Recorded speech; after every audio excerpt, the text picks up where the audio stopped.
오늘 함께 보실 하나님의 말씀은 다니엘서 9장 1절에서 14절까지의 말씀입니다. 다니엘서 9장 1절에서 14절까지의 말씀입니다. 함께 봉독하도록 하겠습니다.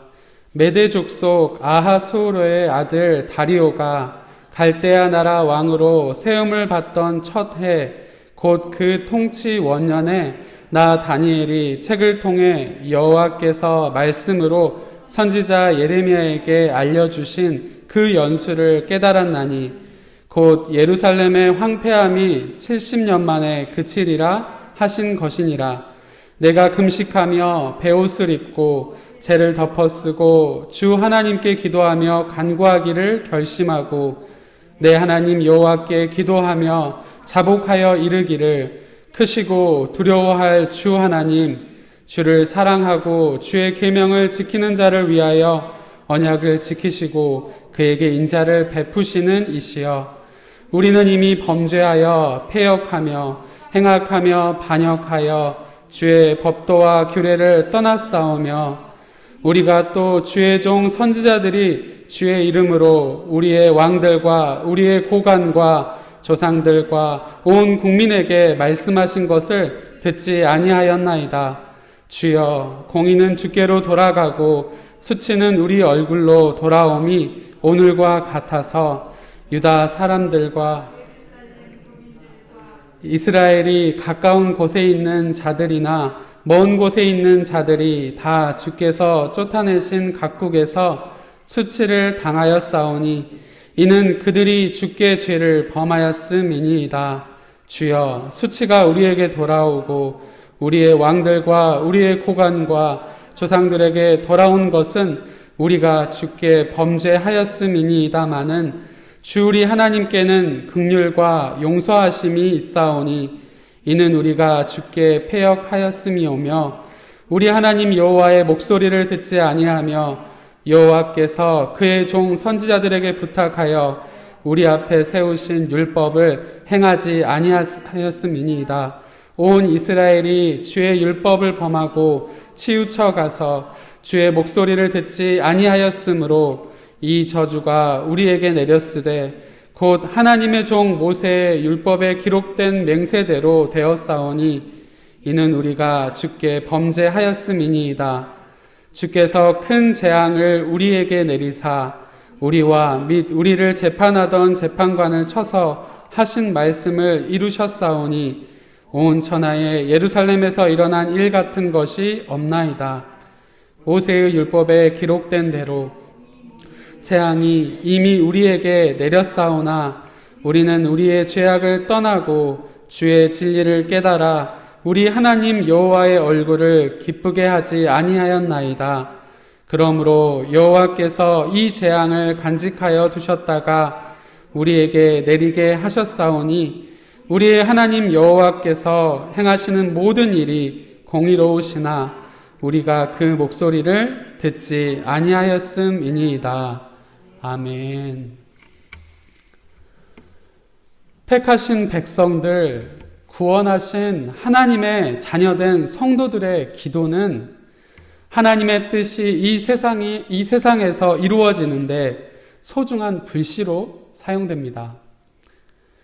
하나님은 기도하는 사람들을 사용하셔서 당신의 뜻을 드러내시고 또한 이 세상을 통치하십니다. 다니엘 역시 기도하는 사람이었습니다. 그는 비록 이방 민족의 포로된 신분이었지만 기도함으로 하나님의 일에 그렇게 쓰임받을 수 있었습니다. 다니엘처럼 하나님께 쓰임받기 위해 우리는 어떻게 기도를 해야 할까요? 본문에서 보여주시는 다니엘의 기도하는 모습을 통해 하나님께서 쓰시는 불씨로서 세상을 밝히고 따뜻하게 만들어가는 하나님의 뜻과 계획을 깨닫고 오늘도 믿음으로 승리하시길 바랍니다. 다니엘이 본문에서 보여주는 모습은 크게 두 가지로 생각해 볼 수 있습니다. 첫째는 다니엘은 하나님의 말씀을 읽고 그 말씀에 근거하여 기도했다라는 것입니다.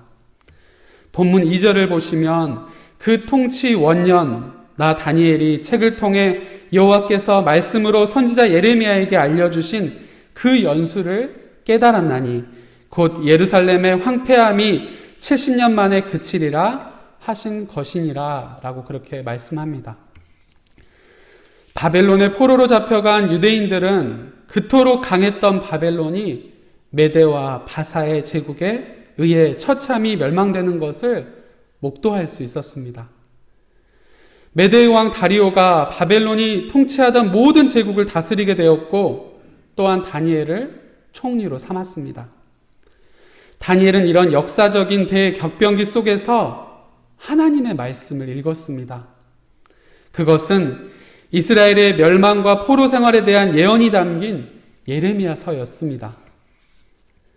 예레미야서를 읽던 다니엘은 깨달음을 얻었습니다. 모든 것이, 그가 경험했던 모든 것이 하나님의 주권 아래 있는 것이며 70년이 차면 고국으로 돌아간다는 그 약속의 말씀이었습니다.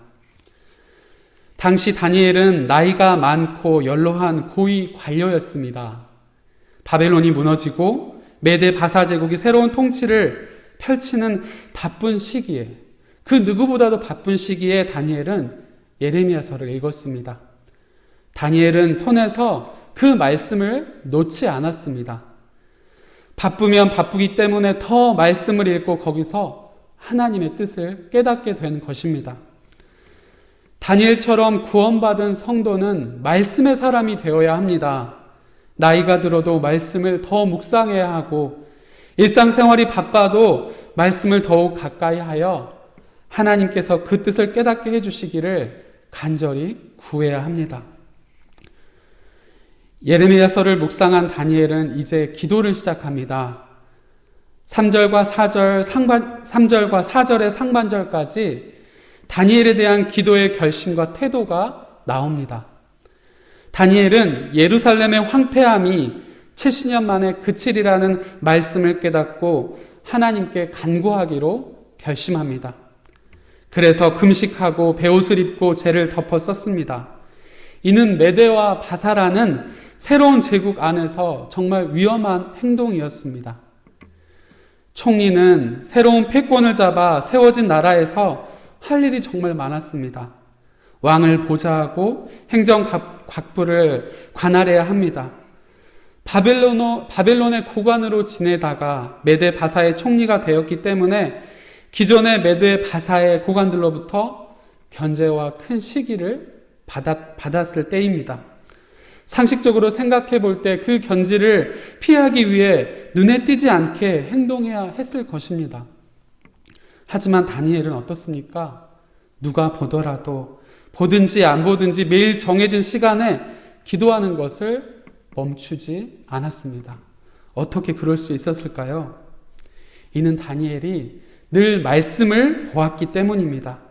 말씀 속에 담긴 하나님의 뜻과 계획을 깨닫고 그 약속의 말씀을 이루실 하나님을 그 세상 무엇보다도 의지하고 신뢰했기 때문입니다. 70년이면 당시 시점으로 보았을 때 4년밖에 남지 않은 시간이었습니다.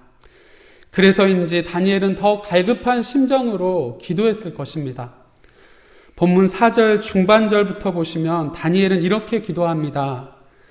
크시고 두려워할 주 하나님, 주를 사랑하고 주의 계명을 지키는 자를 위하여 언약을 지키시고 그에게 인자를 베푸시는 이시여 라고 하나님을 부릅니다. 하나님의 뜻과 계획이 담긴 성경 말씀을 매일 묵상했기 때문에 말씀 속에 살아계신 하나님을 매일 만나고 하나님의 일하심에 확신을 갖고 간구할 수 있었습니다. 이렇듯 기도는 말씀으로부터 시작합니다. 말씀이 기도에 불을 붙입니다. 말씀에 대한 믿음이 기도를 불러옵니다. 성도된 우리는 다니엘처럼 하나님의 뜻이 담긴 말씀을 따라 기도해야 합니다. 오늘 하루도 내일 하루도 앞으로도 말씀 따라 더욱 간절히 기도할 수 있길 바랍니다. 둘째, 다니엘은 개인의 기도를 넘어서 공동체를 위해서 기도했습니다. 4절 하반절에서 14절까지는 기도의 내용이 담겨 있습니다. 다니엘은 언약을 지키시고 인자를 베푸시는 하나님께 간절히 기도합니다. 기도의 내용은 우리 이스라엘의 공동체의 죄악에 대한 고백이지요. 그는 죄악을 실토하고 모든 재앙의 원인은 하나님께 대한 이스라엘의 범죄임을 인정합니다. 다니엘은 무엇보다도 먼저 회개 기도를 한 것입니다.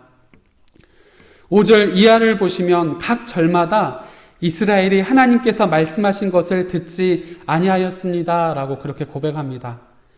이스라엘이 주께 범죄하였다라고 계속해서 고백하는 부분을 볼 수 있습니다. 그런데 우리가 더 주목해야 할 부분이 있습니다. 3절과 4절을 보시면 다니엘은 내가라는 1인칭 단수 주어를 사용해서 기도하는 것을 볼 수 있습니다. 그런데 5절 이하에서부터는 우리는 이라는 1인칭 복수 주어를 사용해서 기도하고 있습니다. 하나님께서 친히 들어 쓰시던 다니엘은 개인의 기도에 머물지 아니하고 공동체를 위해서 이렇게 간절하게 기도했던 것입니다. 그는 자신의 안위만을 위해 기도하지 않았습니다. 오히려 자신보다 자신이 속한 공동체를 위해서 더욱 간절히 기도했던 것을 우리는 말씀에서 찾아볼 수 있습니다. 다니엘처럼 우리의 기도도 개인의 문제 해결과 소망의 이루어주심에 그쳐서는 안 됩니다.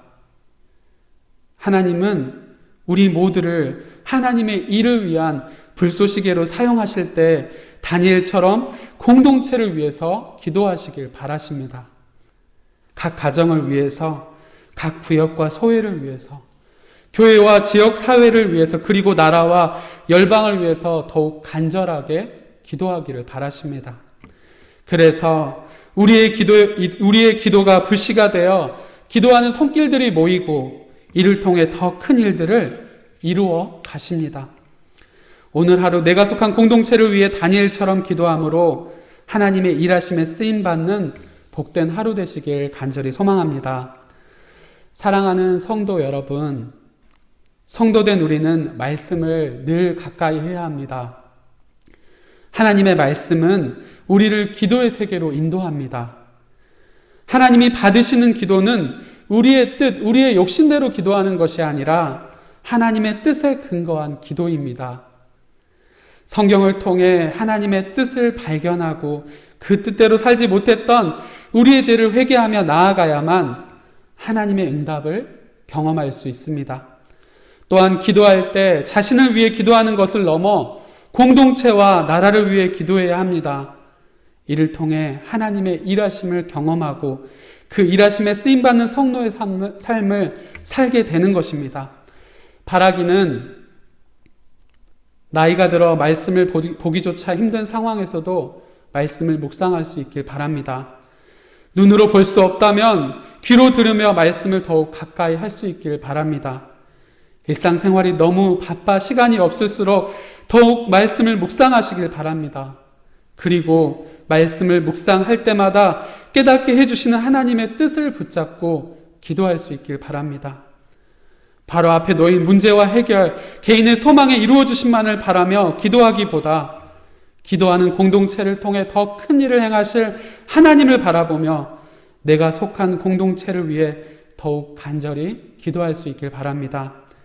그래서 부족하고 연약하지만 기도하는 우리가 속한 공동체를 들어 놀라운 일을 이루어 가시는 하나님을 경험하고 이를 세상에 증거하는 복된 하루 되시길 간절히 소망합니다. 기도하겠습니다. 우리의 삶에 늘 넘치는 사랑과 충만한 은혜로 채워주시는 아버지 하나님, 귀한 말씀으로 하루를 시작하게 하시니 감사합니다. 오늘 하루 분주함 가운데도 늘 말씀을 가까이 하는 은혜를 더하여 주옵소서. 생명의 말씀을 더욱 간절히 사모하게 하시어 바빠서 코로나 때문에 나이 들어서라는 말들이 말씀을 멀리하는 핑계가 아니라 말씀을 더욱 가까이 하게 되는 이유가 되게 하옵소서. 늘 말씀을 묵상함을 통해 하나님의 뜻과 계획을 깨닫는 은혜뿐만 아니라 그 말씀을 붙잡고 더욱 간절히 기도하는 하루가 되게 하옵소서.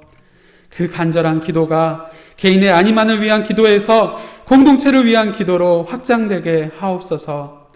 그래서 우리 삶 가운데 기도하는 우리를 통해서 일하시는 하나님을 만나고, 기도하는 우리 공동체를 통해서 일하시는 하나님을 만나 경험하고 그 소식을 세상에 전하는 복된 하루 되게 하옵소서. 지금은 길이요 진리요 생명이요 부활이신 우리 구주 예수 그리스도의 은혜와 예수 그리스도를 통해 우리에게 영원한 생명을 주신 하나님 아버지의 그 크신 사랑하심과 우리가 이 땅에 살면서 예수님을 믿게 하시고 그 신앙 고백으로 이 이른 새벽 말씀으로 하루를 시작하게 하시는 성령님의 함께 하심과 교통하심이 오늘 하루도 말씀을 늘 묵상하며 깨닫게 해주시는 말씀에 따라 기도하고 우리가 속한 공동체를 위해 더욱 힘써 기도함으로 하나님의 일하심을 경험하고 세상에 증거하길 바라고 소망하고 결단하는 사랑하는 우리 성도들과 그 가정과 생업 위에, 그리고 우리가 날마다 중보하는 선교사님들과 전도 대상자들과 청년들 위해 이제로부터 영원토록 함께 하시기를 간절히 축원하옵나이다. 아멘.